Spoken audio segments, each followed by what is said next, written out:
L'homme est malade parce qu'il est mal construit. Il faut se décider à le mettre à nu pour lui gâter cet animal qui le démange mortellement. Dieu, et avec Dieu, ses organes, oui, ses organes, tous ses organes, car, suivez-moi si vous le voulez, il n'y a rien de plus inutile que organe. Aí, tá rolando já. Então, bom dia, boa tarde, boa noite para todo mundo. Bom dia, boa tarde, boa noite aí para o nosso convidado especial, o Henry. Tudo bom com você, Henry? Olá, olá. Bom dia, boa tarde, boa noite a todos. Um prazer estar aqui nessa iniciativa tão incrível que é o podcast de Beleza do Otahi, né? Uma Pois coisa é, muito cara. nova.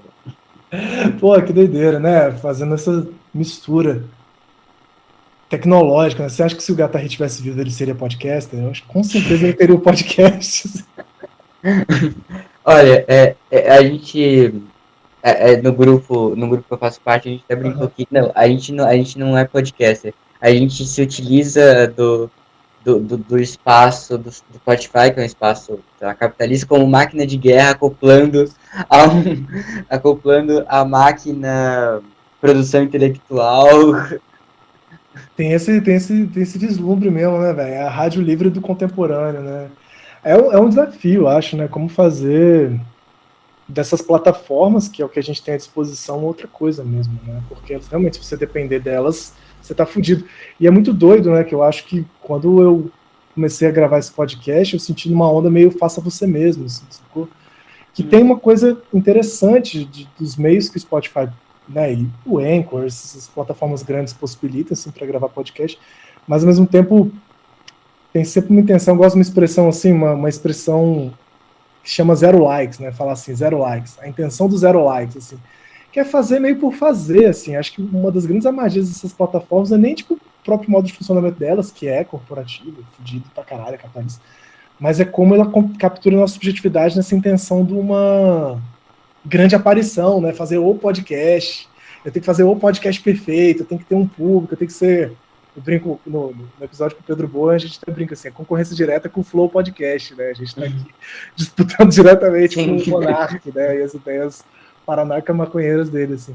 Mas, brincadeiras à parte, eu acho que pega a gente muito isso, né? Tipo de quero fazer uma parada, mas como é que eu faço para capitalizar? Como é que eu faço para capitalizar engajamento? Tipo, puta, eu acho que esse é um esforço que mata muito assim a potência mesmo de fazer as paradas toscas, sabe? E no melhor sentido assim, né? Toscas e com outras finalidades, outras potências assim. Assim, eu acho que todos os espaços têm que ser utilizados pra gente, de forma até micropolítica, assim, né? Uhum. Tipo, tá, a gente não vai, sei lá, se eu for podcast, mas a gente tem uma comunidade que talvez até tem uma potência tão grande quanto, assim, né, É, de transformação e tudo mais. É se utilizar dessas plataformas para realmente, tipo, ter uma potência micropolítica dentro delas mesmo, assim. é, eu acho que são outros ensaios assim de modos de vida mesmo. Até porque, por exemplo, eu brinco sempre que o podcast é um grupo de estudos com amigos imaginários, assim, que eu não sei quem são, nem sei se as pessoas ouvem, eu sei, tenho ideia mais ou menos que algumas pessoas ouvem, assim, mas de vez em quando aparecem esses contatos, por exemplo, tipo, é uma troca muito pessoal, assim, que a gente tá rolando aqui, e são duas pessoas que não se conhecem, uma disposição de se abrir um encontro, assim, né, pode ser um encontro maneiro, pode não ser, mas isso é meio raro, né, que viagem, assim, o Twitter e o Spotify proporcionar isso pra gente, assim.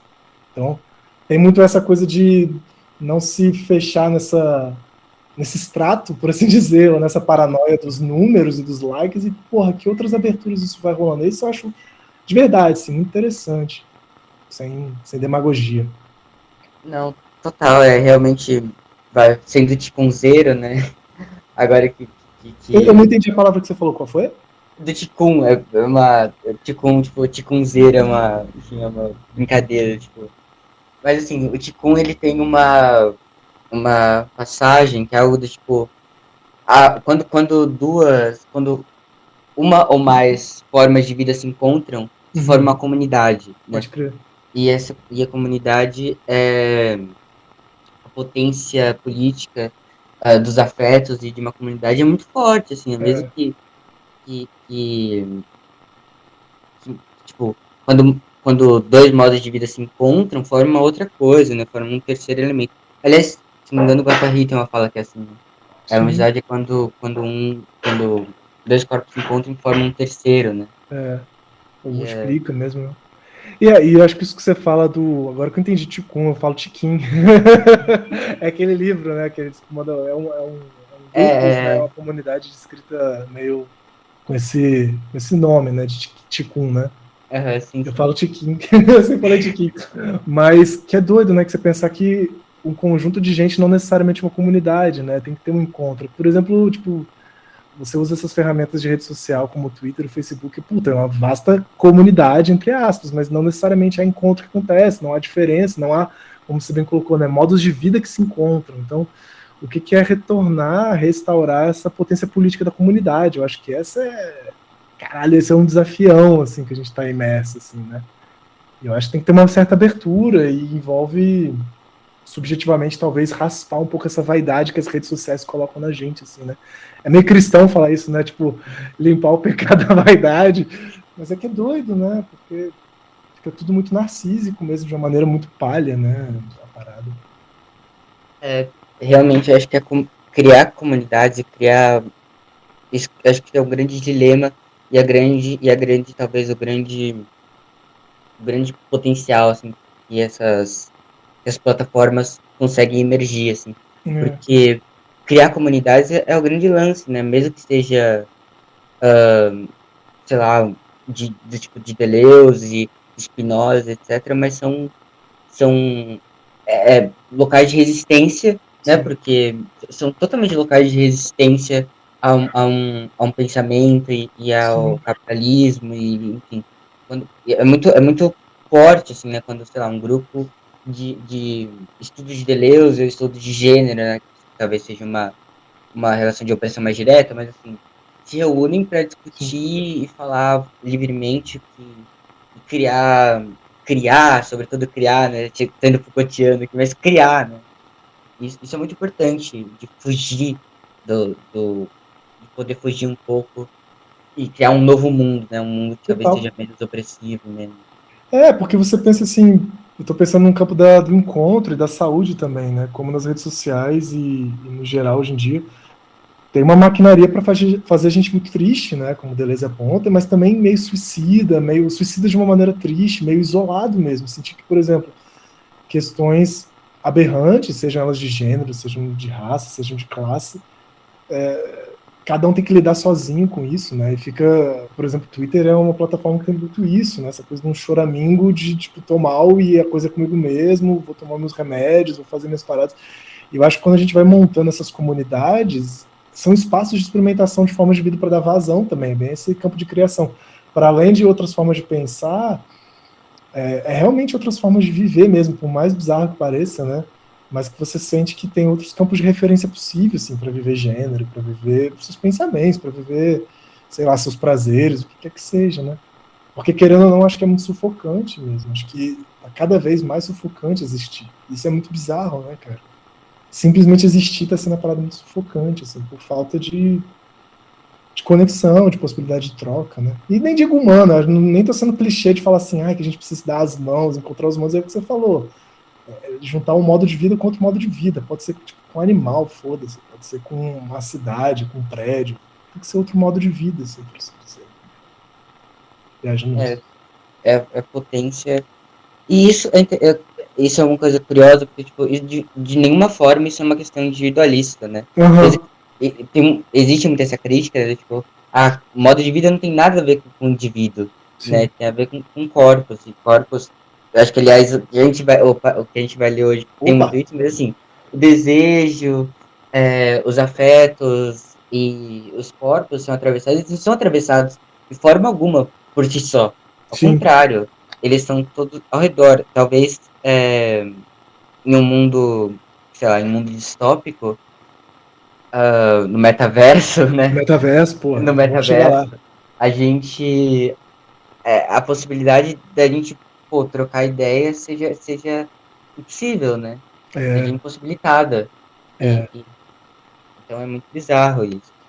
E eu acho que vão criando camadas de isolamento, né? Tipo assim, além da nossa individualidade, por assim dizer, genealogicamente cristã, assim, né? Da nossa responsabilidade por nosso sofrimento, nossos pecados, nossos avatares do metaverso também vão ser muito isolados e por aí vai, né? Então você já tem um nível de isolamento existencial, você vai ter um nível de isolamento cibernético e como são os perfis de ação, né? Dessa coisa de administrar um perfil e contabilizar o engajamento dele, por exemplo, é isso, é individualizar mais uma vez. Mas é curioso isso que você fala, para mim, nessa releitura que eu estou fazendo no podcast do Antiédipo, a frase que ficou mais marcada para mim até agora, tipo, o enunciado desse livro é tipo assim, o inconsciente ignora as pessoas. Eu acho muito boa essa frase, assim, a produção inconsciente não tem nada a ver com pessoas, assim, no sentido de indivíduos individuados, né, indivíduos individuais, assim, e pessoas figurativas tem nada a ver. É exatamente o que transborda isso. Essa frase é muito genial, assim, o inconsciente ignora as pessoas. Todo delírio é social, né? Todo desejo é social. Além de ser uma frase que particularmente eu rio muito de ouvi-la, né? Como se o inconsciente fosse um bicho meio rabugento, assim, tá ligado? Não, foda-se as pessoas, ignoro você. Mas aqui, você quer se apresentar? Eu não te apresentei. Você quer falar né? Cara, assim? Bom, prazer a todos aí. Meu nome é Henry. Eu estudo composição. E de uns tempos pra cá, né? De 2 anos pra cá, foi atravessado pelo Deleuze, assim, que chegou no meio da pandemia e tudo mais. E eu tive um interesse em filosofia, assim, psicanálise, assim, sobretudo psicanálise. Putz, isso me atravessou de uma forma muito curiosa, né? Porque você tá no meio de uma pandemia, eu sempre gostei muito de Freud, e você lê aquela interpretação maluca e aquilo cai, como eu sempre costumo brincar, o Antiédipo é um coquetel Molotov, assim. E então meu interesse por Deleuze tem sido, sobretudo, Deleuze e Guattari. Bem, eu conheci o podcast do Ian, né? Por uma coisa muito curiosa, porque eu estava procurando para acabar com o juízo de Deus no Spotify, porque eu queria ouvir, né, a peça do Arthur, e aparece um podcast sobre Antiédipo, assim. E daí eu comecei a ouvir que loucura, assim, pensei, nossa, que coisa rara, né, imagina, um podcast do Antiédipo, nunca imaginei que ia ter. E daí eu comecei a ouvir, daí quando voltou, assim, as aulas e tudo mais, eu ia, tipo, eu saía de casa ouvindo para acabar com o juízo e voltava ouvindo Razão Inadequada, assim, Porra, que irado. eu fazia essa ponte, assim, todos os dias de ônibus, então, putz, é muito legal, né, estar do outro lado agora, né. Pô, não, tá junto, então vai ser legal. E também apronta bastante no Twitter, né, cara? Eu te conheci pelo Twitter, assim, e você já foi cancelado lá, né? Tem umas paradas. Você se envolve das polêmicas, às vezes, né, cara, que eu observo lá. Olha, tanto que a última, curiosamente, eu tenho um grupo. A última, eu gosto muito da pessoa que fala com intimidade da polêmica. Não, a última que eu envolvi, tipo assim. Bom, assim, na listagem, né? Não, não, literalmente, assim. Sim, Mas sim. eu vou, desculpa estar usando aqui o espaço quase para divulgar, né, um Não, grupo de fica à estudo. vontade, é por isso mesmo, é por isso mesmo. Não, mas eu faço parte, eu faço parte de um grupo chamado Mundinho Deleuze, BR, que a sigla é MDB, curiosamente, né, que não é o partido. É muito importante frisar isso, mesmo que a gente roube a logo do partido, né, a Sim, gente não tem né? nenhum interesse no partido. Será? Eu acho que conspiracionistamente falando, tem um conchavo com o Temer aí, dizem as más línguas, né? Pior que, ó, isso é uma coisa curiosa. O Temer já respondeu, tipo, a gente se reuniu para mandar uma mensagem pro Temer, tipo, pra todos os integrantes, falou assim, senhor ex-presidente, o senhor já leu O Antiédipo? Eu gostaria muito que o senhor lesse, porque eu acho que esse livro possibilitará muitas soluções para o Brasil. E daí a assessoria dele respondeu um dos integrantes, colocou tipo um coraçãozinho e colocou tamo junto. Que bonitinho, cara. Nossa, nem parece. Enfim, né? Não vou falar nada do Temer, não, porque depois a gente desaparece aí, mas, pô, que bom, cara. Não, mas isso são brincadeiras. Não, Então, cara, mas, pô, já pensou no próximo discurso do Temer, assim, né, de golpe, tá ligado? Ele destitui outra presidenta, outro presidente coloca lá, né? Porque nossos agenciamentos já não se compõem de maneira consistente. A máquina de guerra que eu acredito pro Brasil, aí ele manda uns Pô, isso é muito doido, vai. Mas Não, desculpa, mano. continua aí. Não, imagina. Seria muito massa, mas assim, e o Mundinho de Deleuze, ele surge de uma forma muito orgânica, né, como a gente estava até conversando antes, e tem gente de todo tipo, de todos os lugares, tem gente que, tipo, tá no ensino médio, tem gente que tá fazendo pós-doutorado, Nossa. é, enfim, e é um local que realmente surge para tentar encontrar outras pessoas e criar uma comunidade, assim.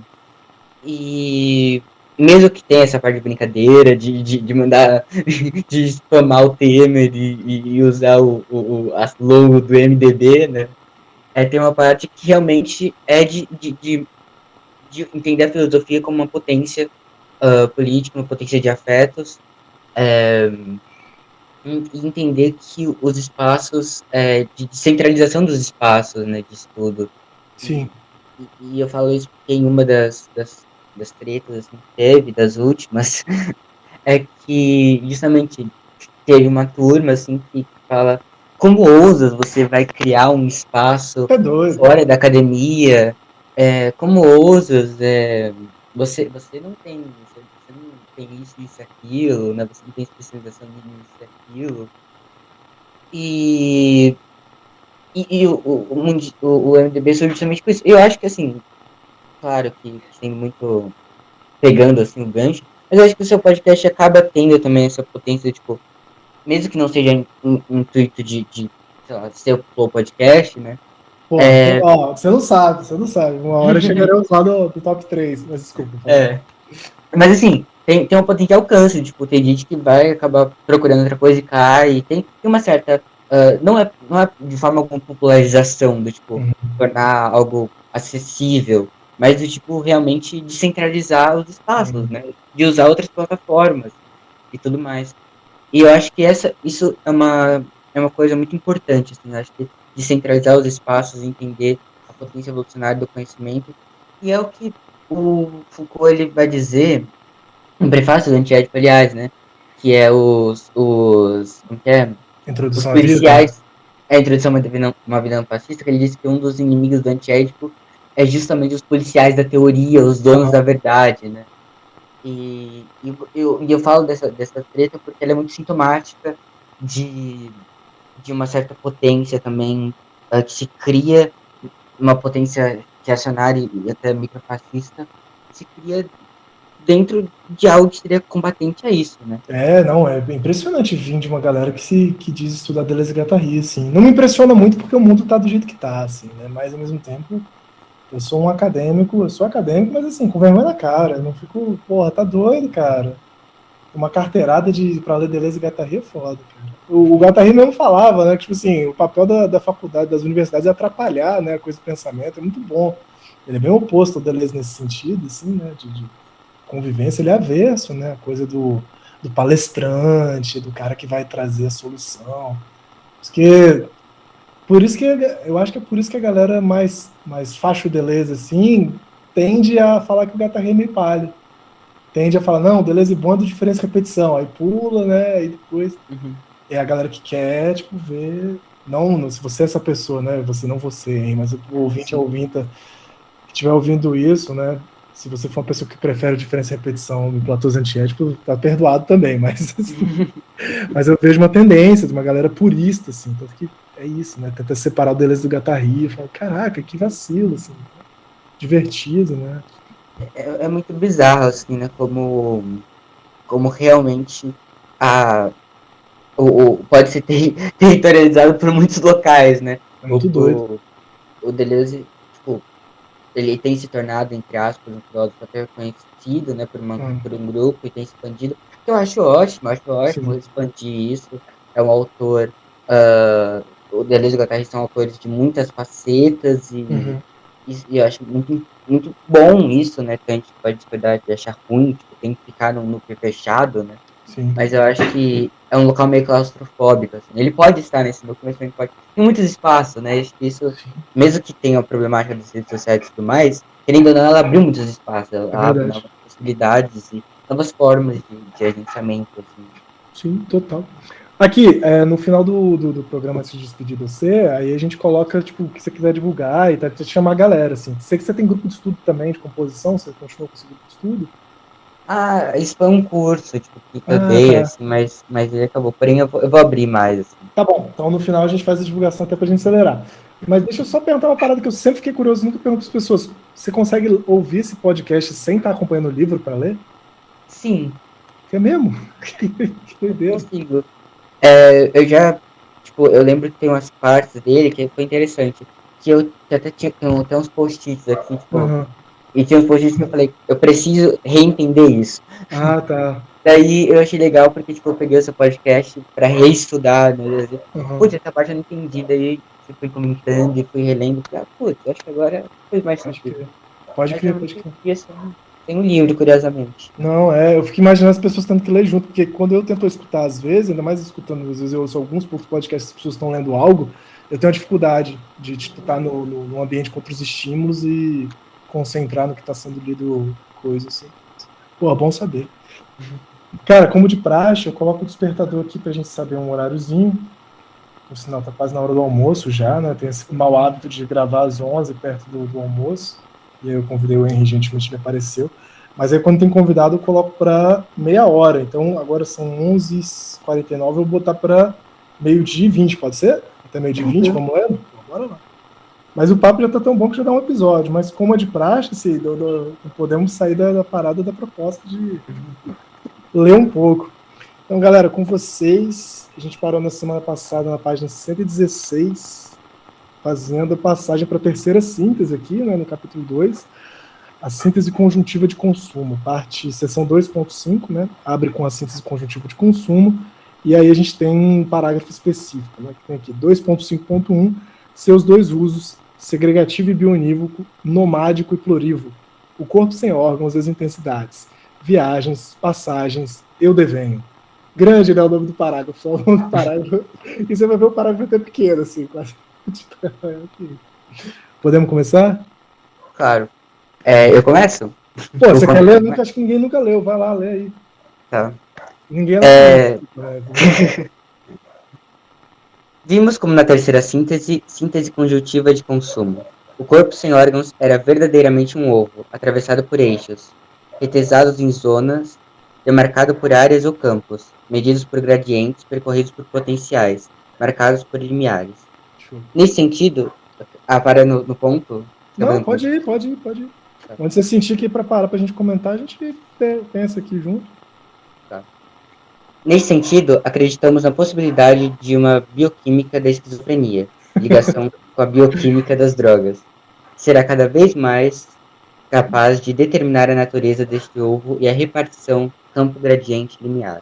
Parênteses aqui, eu vou dar uma gastada rapidinho. Pô, você falou que você lê Freud, né? Que você gosta, que tem essa empreitada, né? Freudiana cientificista, quando ele tá às vezes escrevendo inconsciente, principalmente lá no começo.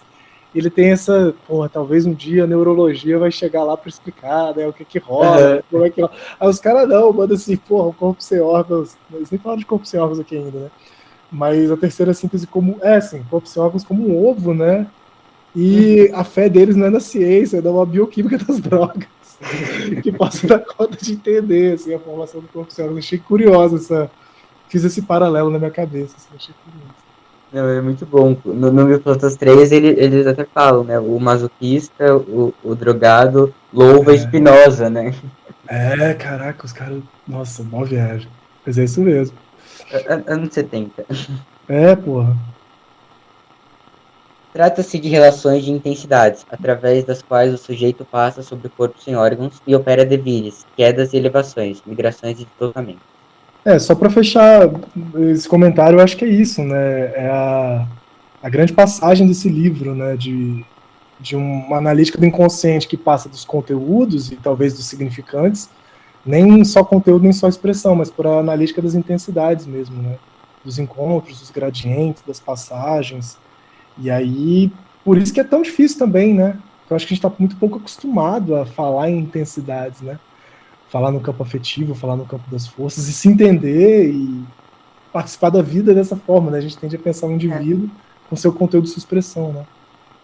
É difícil, a multiplicidade não é algo muito fácil da gente ter operado, sobretudo nós, pensamento ocidental, etc, né? Sim. E é interessante que essa abertura, essa multiplicidade de formas de se ver, é um pouco oposto da relação freudiana, do tipo, não tem uma... É para você traçar uma cartografia Uhum. e ver como opera esses desejos, né? O corpo em órgãos ele está sendo atravessado e tudo Sim. mais. Mas não é algo do tipo, isso, uma equação matemática do, então sua mãe fez isso e isso, então você teve isso e isso, então é isso. Ao contrário, né? É uma operação que nunca acaba, ela é uma dízima periódica É, e se leva ao infinito. ainda no infinito. No o pessoal da teoria sistêmica fala muito, que vai pensar bioquímica sistêmica e tal, fala de, como é que é? Determinação sem determinismo. Existe uma relação de determinação, de alguma forma, mas é algo que também tem uma complexidade que não é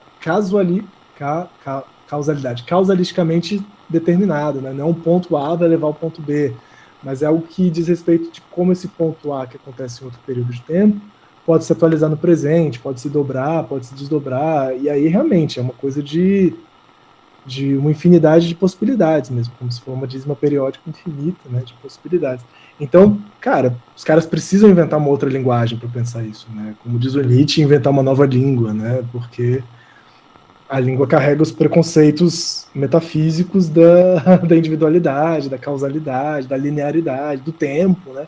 O exercício do Bergson é muito essa gastação também, né? Sair dos limites da linguagem, da extensão e entrar na onda da duração, assim, né?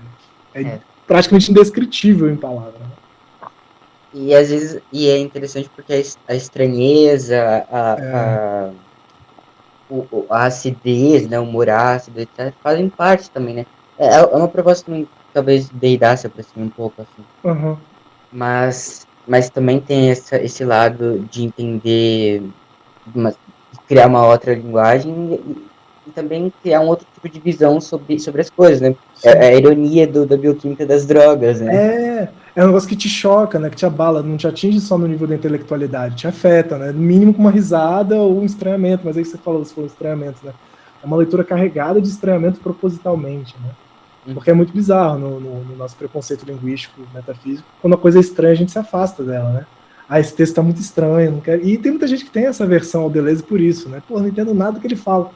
Caralho, é um cara novo, tá inventando uma linguagem. Você quer entender de primeira? Que história é essa? Tem que ter minimamente um afeto, né? Um envolvimento.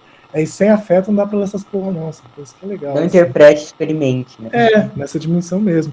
Mesmo que você possa depois até fazer interpretações possíveis, assim. Você tem que experimentar. Quer mandar bala aí do Lang aí? Mando.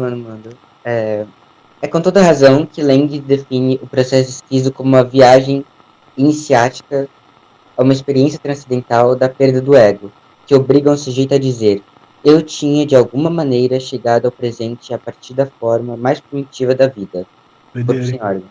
Porra, bonita essa doceada aí. Eu olhava, ou melhor, eu sentia à minha frente uma viagem assustadora. Não é uma Caralho. metáfora o que aí se fala de uma viagem, assim como não é metáfora o que há pouco falamos de ovo, daquilo que nele e sobre ele se passa, movimentos morfogênicos, deslocamentos de grupos celulares, alongamentos, dobramentos, migrações, variações locais dos potenciais. Bonito. Só passar a referência, se alguém quiser dar uma olhada, né? O Ronald Lang, que é um psiquiatra inglês, né? Da antipsiquiatria bem forte. A Política da Experiência, Ensaio sobre Alienação e O Pássaro do Paradiso. De Paradiso deve ser isso, né? Uhum. The Bird of Paradise, isso mesmo. Mas bonita essa história, né? Não é metáfora, sempre essa história, assim, tipo, é um ovo Não, mesmo, cara. não é Não é metáfora. metáfora de máquina, né? É muito gastação isso. E nem mesmo se deve opor uma viagem interior às viagens exteriores.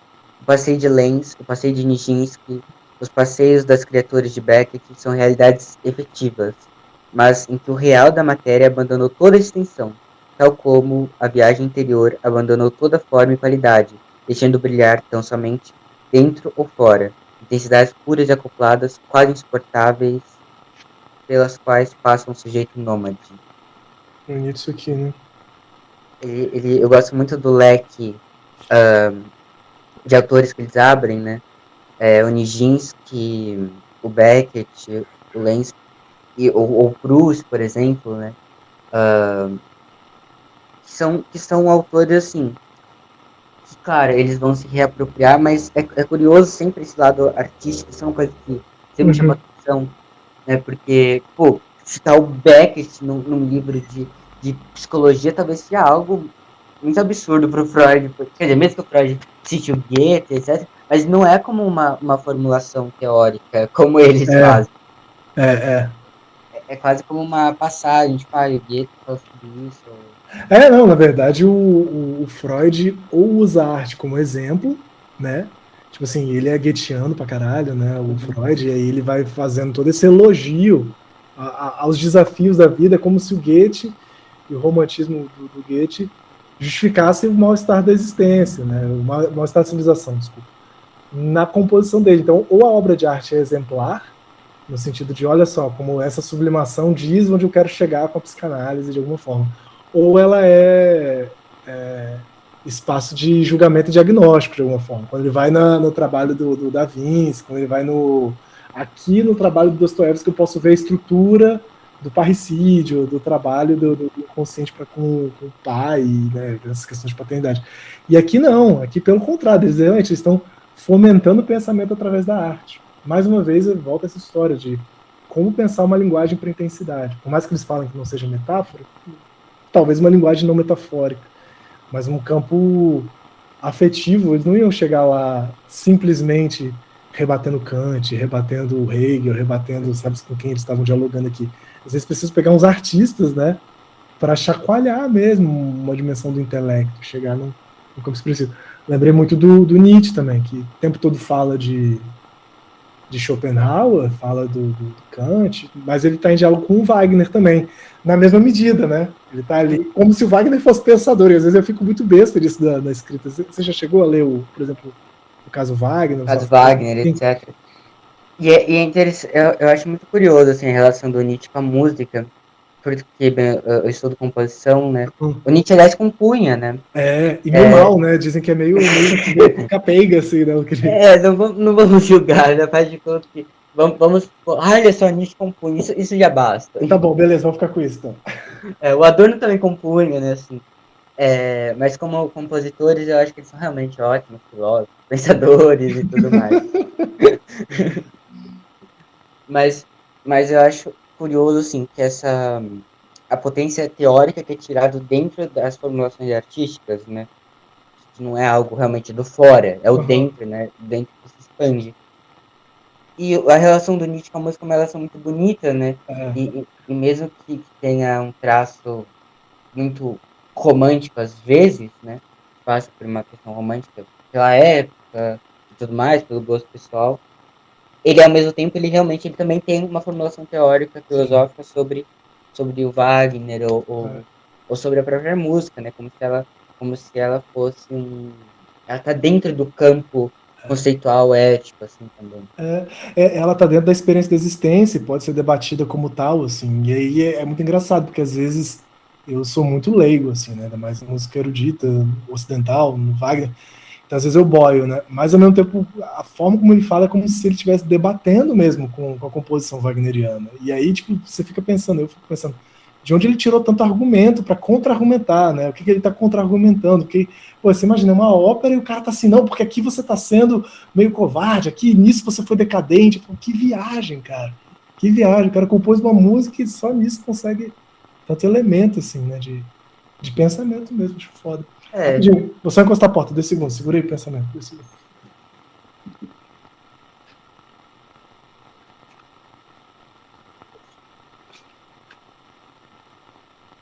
Pronto, fale daí. não, não. Eu só ia comentar por exemplo, o Nijinsky. Agora eu fiquei pensando que o Nijinsky, eu tô em dúvida se é o coreógrafo. É o bailarino, é o bailarino. Ah, o bailarino, tá. Porque assim, eu ia comentar, por exemplo, do Nijinsky e do Stravinsky, né?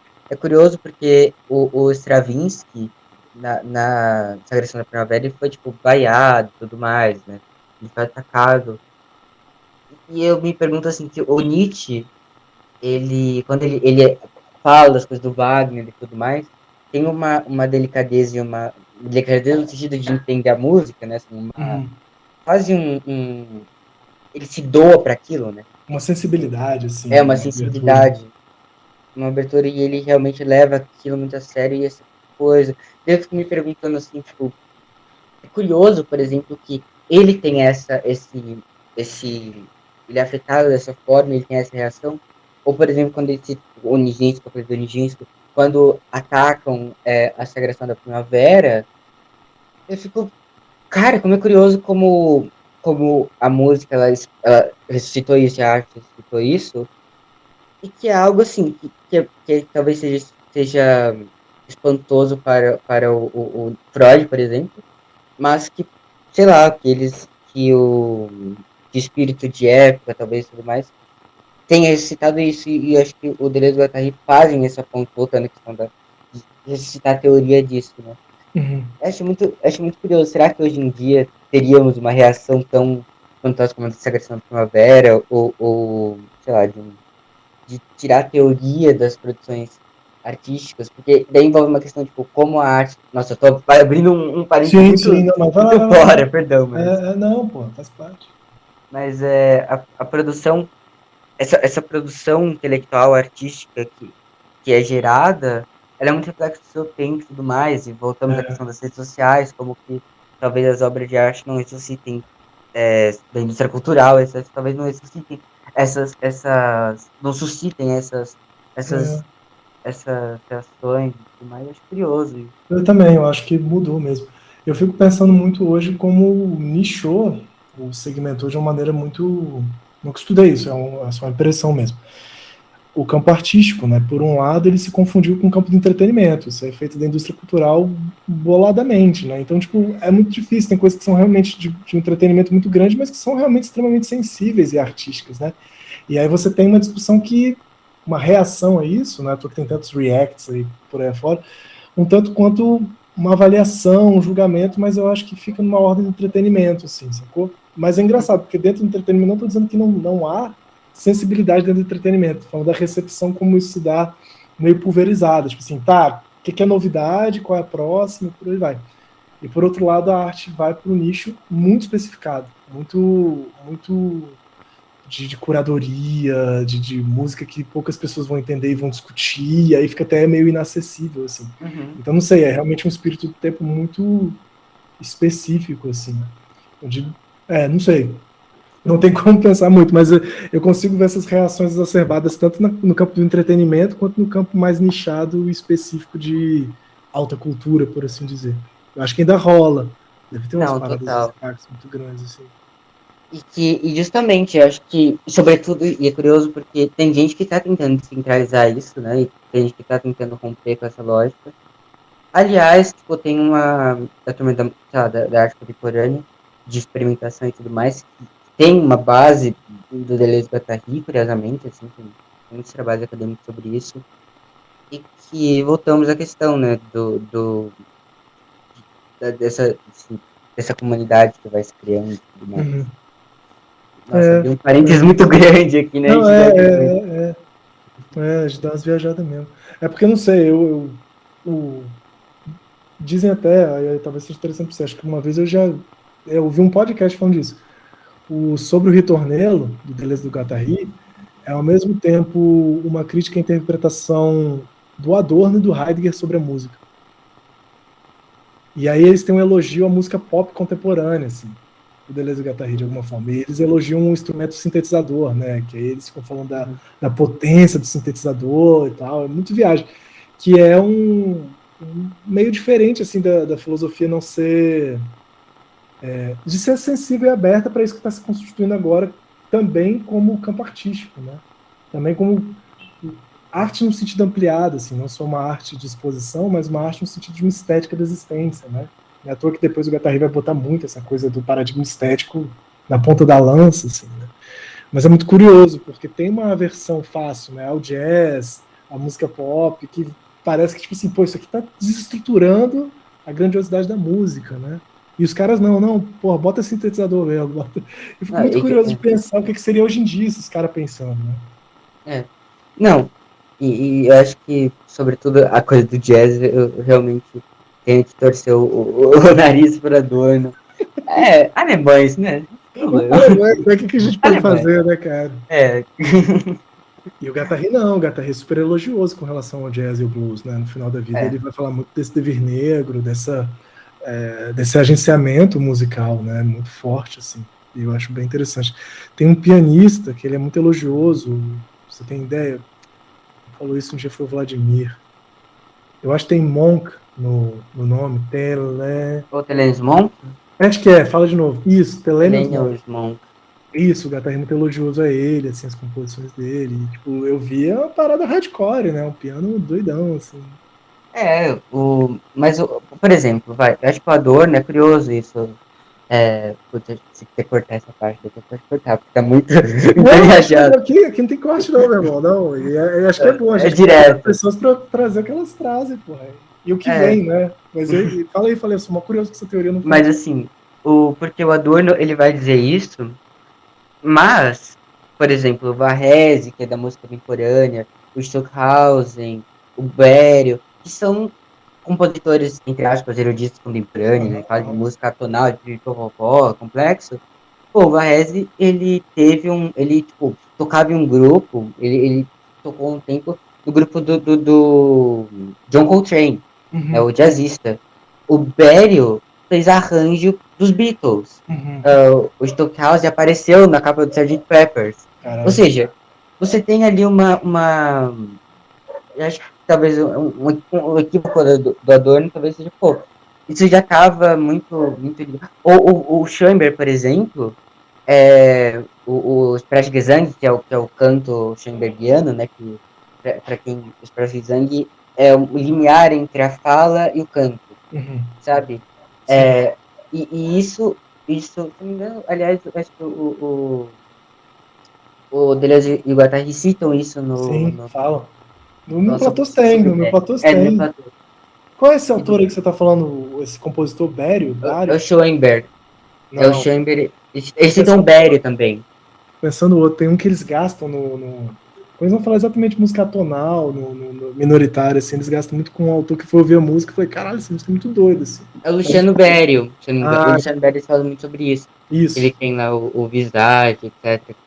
Isso, exatamente. Mas esse limiar, o Schoenberg tirou das canções de cabaré. Ou seja, existe... talvez realmente o Deleuze e o Guattari, assim, acabam acertando, né, na análise um pouco mais que a Adorno nesse aspecto, talvez, da forma musical. Ao mesmo tempo que existe... e aqui eu falo no aspecto adorniano, que é não ser a música, mas a escuta, né? Como realmente é um espaço de resistência você parar pra ouvir uma música hoje em dia. Tipo, a gente escuta muita música, mas a gente não escuta música. A gente coloca não. Aí essa é uma complicação também. Eu acho que isso se dissolve numa dimensão do entretenimento, assim, de uma maneira muito... Não nada contra o entretenimento. Eu acho um conceito legal, ainda mais diante do que a gente está vivendo, assim, tem até uma potência própria. Eu acho que o entretenimento tem uma potência própria. Não dá para condená-lo de vez. Mas, da mesma forma que o Nietzsche fala, faltam leitores para minha obra. Tipo assim, porque há uma responsabilidade, uma abertura, uma sensibilidade de quem escuta, de quem consome também. E acho que é disso que a gente está falando também, da síntese de consumo, né, no livro, voltando para o livro, disso, há uma responsabilização, uma pragmática da responsabilização pelas sensações, pelo que se sente, pelas viagens que se embarca. Então, para você poder entrar numa viagem de um Thelonious Monk, como é que é o nome do cara, Luciano Berio, você tem que ter uma preparação de alguma maneira. Isso não é menosprezar a pessoa, dizendo que você não está pronto. Eu acho que é diferente disso, assim, né? Tipo, que tem essa babaquice meio... E até o entretenimento cai nisso. Como assim você não conhece a obra do Tarantino? Eu falo, gente, vocês são muito bestas, vocês estão tirando onda que vocês conhecem o Tarantino. Que isso, cara? É muito engraçado. Mas ao mesmo tempo é isso, né? Tem uma difusão da atenção que, às vezes, até assistir a obra do Tarantino vai virar um exercício muito grande. Né? Tipo, caralho, epopeico, ver os 8, 10... Hoje em dia são 9 filmes do Tarantino. Mas assim, para colocar isso, para tentar trazer um pouco do livro, o Adorno ele vai dizer da autonomia do sujeito, né? Ele vai dizer como o capitalismo ele esmaga a autonomia do sujeito. Sim. E o gosto, por exemplo, já não é o mais discutível. O gosto é moldado, ele é criado. Sim. E isso volta, eu acho que isso é uma interpretação, aliás, é uma defesa de algumas interpretações freudianas, que eu sinceramente não acho que está no Freud, mas enfim, que é tipo, não, porque o Freud já dizia que o desejo é social, algo do tipo. Assim, eu acho que o Adorno talvez se aproxime do Deleuze e Guattari no sentido de que ele entende que essa autonomia do sujeito, a autonomia do sujeito é algo criado, assim, o gosto do sujeito é criado, não existe uma autonomia do sujeito, né? Sim. Esse sujeito que gosta de algo não é bem isso, ele está sendo criado. Porque justamente o desejo é social, né? Volta justamente a passagem que a gente está lendo, né? Todo o delírio é social, histórico, político. O gostar ou não gostar envolve outras questões que não é puramente o Sim. indivíduo que está gostando ou não gostando. Pelo contrário, o desejo é atravessado pela história da humanidade, né? Ele é Tem moldado. toda uma complexidade mesmo. Não só isso você está falando de gosto, mas nas questões de gênero também, vão passar por isso, né, das tecnologias de gênero.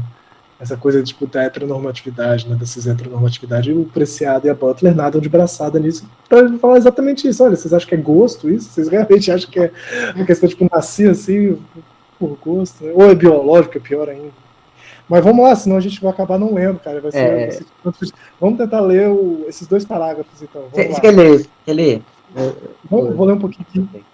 Aí no próximo você começa. Não é uma experiência alucinatória e nem um pensamento delirante, mas um sentimento, uma série, muito bom, hein? De emoções e de sentimentos, como o consumo de quantidades intensivas que formam o material das alucinações e delírios subsequentes. Então, primazia da intensidade sobre o delírio e alucinação, né? Bem interessante isso aqui também. Primeiro é a intensidade, né? O conjunto de sensações, a série. A emoção intensiva, o afeto, é ao mesmo tempo raiz comum e princípio de diferenciação dos delírios e alucinações. Dir-se assim que tudo se mistura nesses devires, nessas passagens e migrações intensas. Em toda essa deriva que sobe e desce no tempo. 2 pontos. Países, raças, famílias, denominações parentais, denominações divinas, históricas, geográficas e até pequenos fatos. Entre parênteses, sinto que, fecha parênteses, devenho Deus, devenho mulher. Eu era Joana d'Arc e sou Heliogábalo. Antonin Artaud, Heliogábalo, ou o anarquista Coronet. Você tem ideia do Coronet? Será que é coroado? Putz, eu tenho a tradução aqui, deixa eu achar. Eu posso bater no translate aqui. Falei. Não, eu tenho a tradução para quem quiser, tipo, a tradução em português, né, que saiu pela LPM. Que agora... Ah, tá, achei, perdão. Aí, não, pô, tá tranquilo. O artista, deixa eu ver como eles traduziram para quem quiser aí pegar, né. O anarquista coroado, Coada, não tô tão ruim não, tá rolando francesinho, mas beleza. Qual editora? LPM? Ele me soltou uma série de textos auditos. Eu tô mostrando como essa pergunta fazer. Escrito de Antonin Artaud. Aqui, seguidores, estamos aqui com. Tá dando pra ver? Escrito de Antonin Artaud, Organização, Tradução e Notas do Cláudio Wheeler. Eu acho que é a única coisa em português assim, que soltaram do Artaud, pelo que eu sei. Tem umas paradas rolando. A N-1 soltou recentemente. Faz pouco tempo? Faz pouco tempo, naquela série da Hydra lá, que tem textos zapatistas. Vou ver, né? Pô, deixa eu fazer a propaganda aqui. De graça, hein, Peter? Essa é de graça. Depois a gente combina o valor aí. Cara, é Mensagens Revolucionárias. Tu não viu, não? Ah, que interessante, eu não tinha visto. Tem uma galera publicando Artaud, cara. Eu também tomei essa surpresa. Eu fui lá na Bienal e aí tinha uma livraria cheia de livros do Artaud. Fiquei chocado. E não eram da mesma editora. Tanto que da LPM eu não sabia. Então acho que a galera tá começando a voltar aí ao Artaud. Mas vamos seguir? Você tá aí pesquisando. Agora eu fiquei... Putz, eu tenho que comprar isso. Porra, não, vai com calma. Pô, vai lá. Qualquer coisa te empresta, tem aqui em casa. E o Grande Mongol, um chinês, um pele vermelha, um templário, que fui o meu pai e fui o meu filho. E todos os criminosos, toda a lista dos criminosos, os criminosos honestos e desonestos. 2 pontos. Antes Zonde do que Freud e seu Édipo. Zonde aqui, uma nota tradutor, Leopold ou Lipote Zonde. Tem ideia de quem seja? Não. Esse aqui eu bateria um Google, mas Para te aproveitar aqui no tempo, depois eu vou bater o Google e eu volto com essa nota aí no encontro que vem. Vamos lá. Entre aspas, talvez querendo ser Worm, serei finalmente Mahou. E eu só queria ser Worm. E isso eu talvez consiga esforçando-me por ser Tartempion. Não, desculpa. Tartempion. Então terei de ser apenas Tartempion. Fecha aspas. Isso aqui tem ideia de onde vem? É algum mito, eu não sei, posso estar confundindo, mas se não me engano é mitologia árabe, não é alguma coisa assim? É mesmo, cara. Pô, vou botar o asterisco aqui também pra ver. Eu achei que Eu era um não escrito do sei, Beckett. posso Se eu fosse confundindo. chutar, eu achava que era Beckett. Deixa eu ver aqui. Ó. Procura daí que eu procuro aqui quem achar primeiro. Worm Marrudo. É, do Beckett mesmo. Caraca, ó, reconheci o Beckett sem ter lido. É do Inominável, cara. Inominável? É, Nossa, eu confundi com mitologia árabe. pode crer. Viajei total. É, ó. Is dateable whether or not the other characters, os outros personagens, Mahmoud e Madeleine and Worm, são os personagens, cara, do Inominável. Eu nunca li, não. Eu nunca li Beckett, cara. Não, eu não li Inominável, sabe? Mas Mole. tá aí, é referência. Mas não sei por que quando eles citam Beckett assim de supetão, fica assim, isso aqui tem cara de Beckett, assim. Eu suspeito. Mas por fim, mas se tudo se mistura assim, é intensidade. Não há confusão dos espaços e das formas, posto que esses são precisamente desfeitos em proveito de uma nova ordem, a ordem intensa e intensiva. Porra, beleza, né? Há uma mistureba sem uma indissociação de qualquer jeito, né? Uma outra ordem, né? O Guattari frisa muito isso, né? Esse problema, essa tradição entrópica que o Freud coloca, vem da termodinâmica, coloca muito próximo o id de uma certa desorganização, né? De uma certa entropia. E aí o Guattari fala, na verdade, são outras ordens, outras linguagens, né? Intensivas que precisam de alguma forma de outras linguagens mesmo. Assim. Então eles batem muito nessa tecla. É que eu acho que chegou nisso. Assim. Dentro da. Isso, aliás, eu vou sempre puxar pra música, né? Porque é a área que eu mais manjo. Mas é interessante porque o Caosmose, eu acho que eu não lembro se ele cita isso. Mas dentro da música tonal, tem muita gente que pensa, a música tonal é bagunça, né? Como tocar qualquer coisa e tudo mais. E é curioso porque dentro da música aleatória, que tem uma. Por exemplo, John Cage, né? Ele trabalhava nisso, que tipo. Ele pegava um monte de notas, embaralhava e tocava as notas que apareciam, etc. Se você for ver, depois se você for analisar, existe uma lógica muito grande na aleatoriedade. Porque, sei lá, as notas vão se repetindo, então aquilo cria uma certa lógica. Ou a música do Decafônica do Schoenberg, né? Que tem uma série, voltamos à série, que é descentralizada, todas as notas valem a mesma coisa, né? E dentro do caos, né? Ou do Pério, por exemplo, dentro do caos, ou do mais rígido controle, existe, tanto no controle extremo, existe uma aleatoriedade, né? Isso. Porque chega uma hora que os cálculos matemáticos, faz tantos cálculos matemáticos e tudo mais para saber qual nota você vai usar, que isso acaba criando uma aleatoriedade.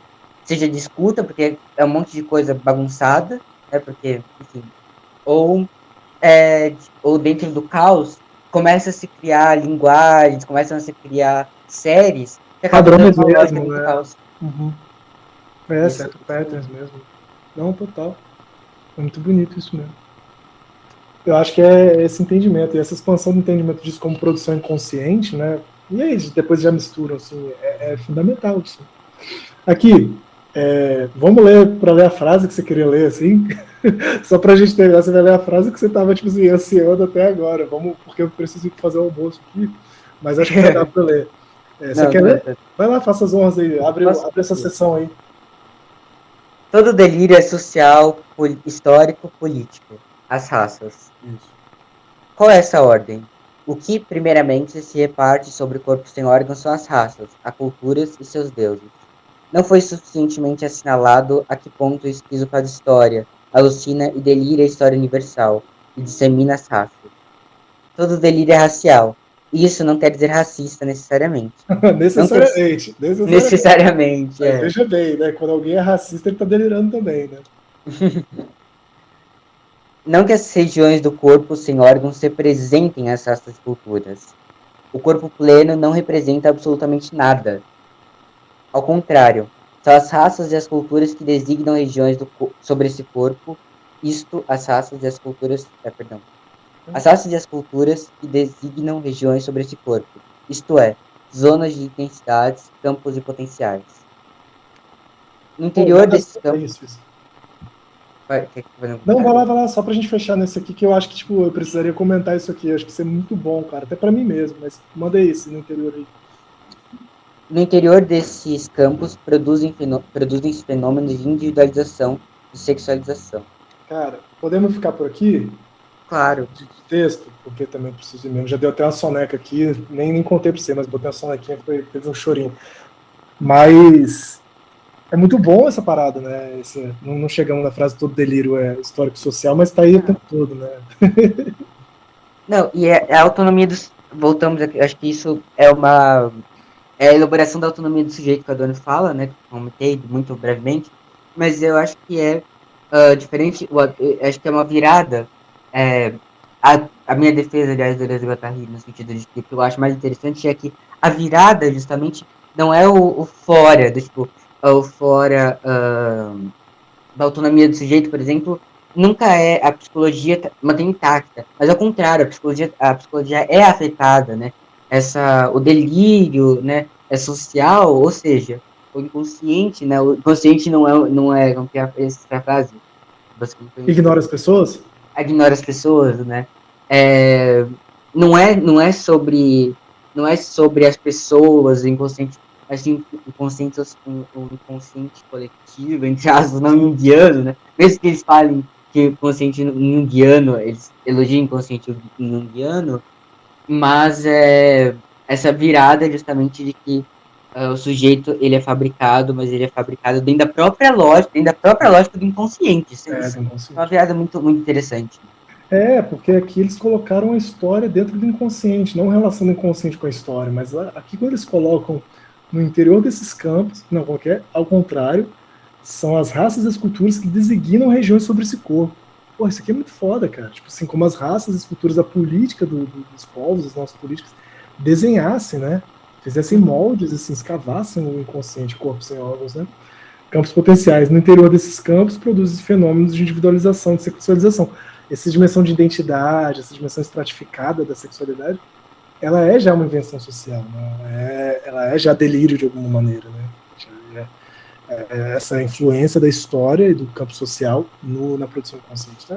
Muito foda, assim. E vice-versa, né? E aí o consciente também vai produzir no campo social. Muito que bonito, cara. Porra. Henry, foi um prazer. Desculpa, quer falar? Não. Eu acho, só fazendo um breve parênteses, que é muito interessante que a partir disso, por exemplo, se não me engano, a Butler comenta isso, a Forrest Fong, etc., de que, ao mesmo tempo que o Freud, talvez uma defesa freudiana, tipo, que eu acho que o Deleuze e o Guattari mesmo assim acabam experimentando muito mais, que é o que o Freud fala, na verdade, não tipo, por exemplo, quando o Freud está falando lá da inveja do pênis, etc., é um reflexo de uma sociedade falocêntrica, né?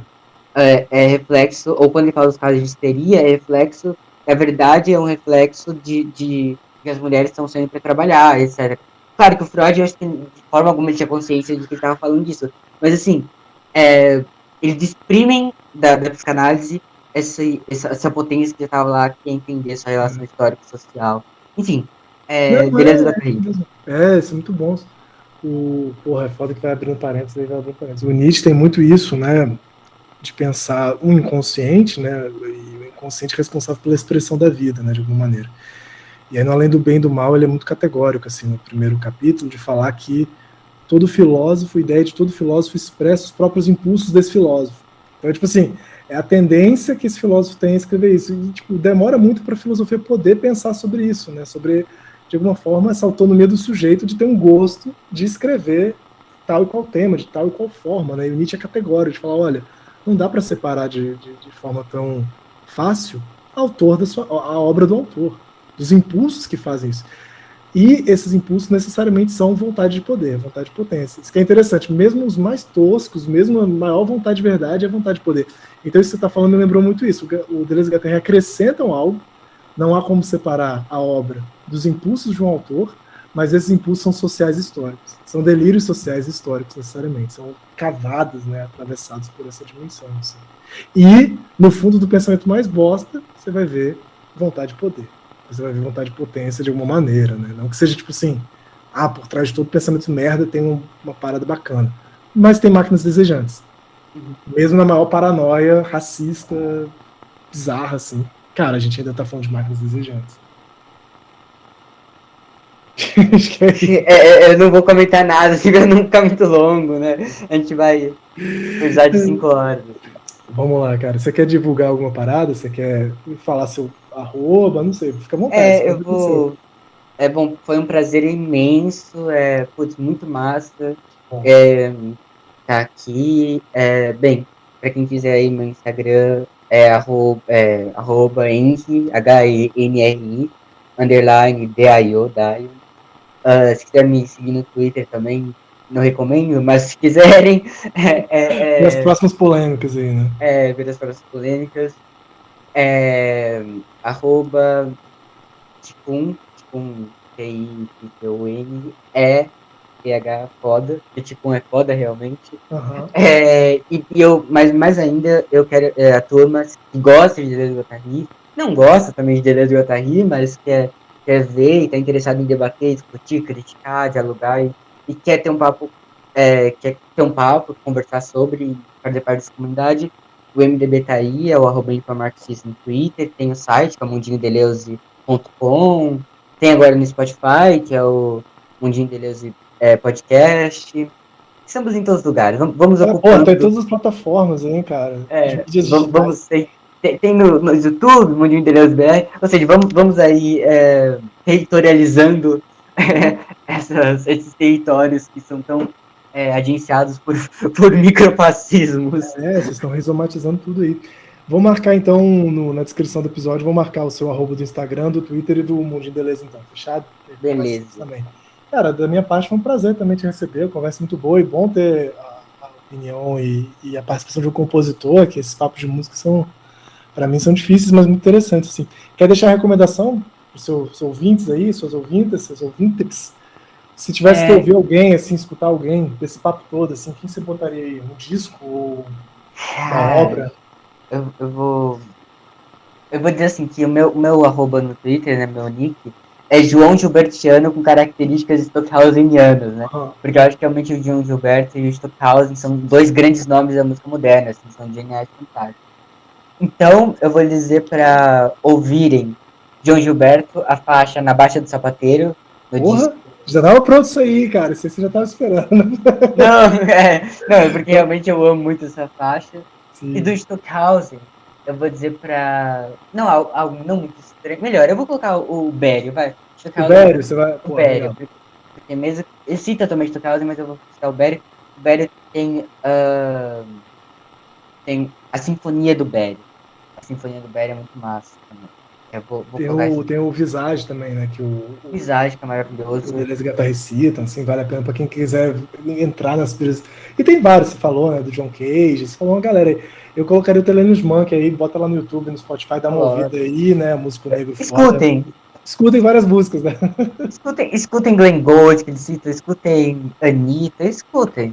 Porra, Anitta é bom. Anitta é bom. Anitta, eu gosto do documentário dela, que ela se faz de empreendedora. Acho muito bom esse documentário. Mas enfim, você tá por outro. Porra, eu vou ver. Não, veja não, é muito ruim. Eu vou ficar com mas aqui, pô, escutem Juliette pra acabar com o preconceito. Não, Juliette não. Não engula esse preconceito com farinha. Vamos acabar com o juízo engolindo muita farinha.